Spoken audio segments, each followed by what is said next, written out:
উদ্ভূত পরিস্থিতিতে রাজধানী সহ সারা দেশে নিরাপত্তা জোরদার করা হয়েছে। এই বিষয়ে আরো জানাতে সরাসরি যুক্ত হচ্ছেন সহকর্মী ফজলে আদিত্য। ইসকনের কর্মসূচি ঘিরে কি পদক্ষেপ নেওয়া হয়েছে, এই মুহূর্তে রাজধানীর সার্বিক চিত্র কেমন জানাবেন?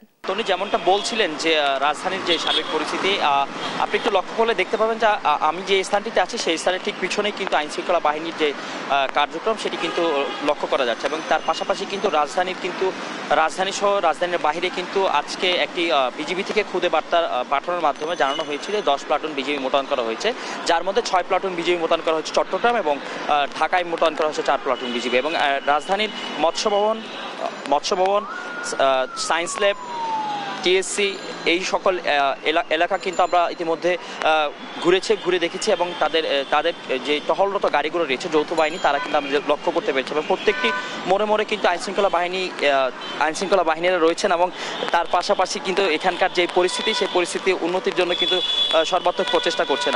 আমি একটু জানাতে চাই যে আজকে কিন্তু দেশের চট্টগ্রামে কিন্তু একটা অপ্রীতিকর ঘটনা ঘটে এবং সেই ঘটনার প্রেক্ষিতে কিন্তু মূলত দেশের আইনশৃঙ্খলা পরিস্থিতি কিন্তু আরও উন্নতি করা হয়েছে, যার দরুন কিন্তু দেখা যাচ্ছে যে আইনশৃঙ্খলা পরিস্থিতি কিন্তু অনেকটাই উন্নতি বলা চলে।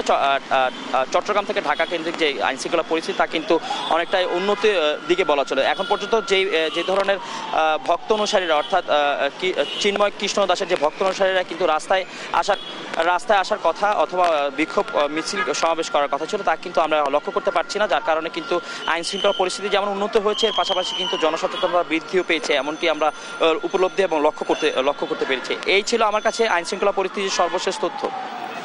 ধন্যবাদ আপনাকে। দর্শক আমাদের সহকর্মী ফজলে ইসকনের কর্মসূচি ঘিরে রাজধানীর নিরাপত্তা ব্যবস্থার সবশেষ পদক্ষেপের চিত্র জানাচ্ছিলেন আমাদের।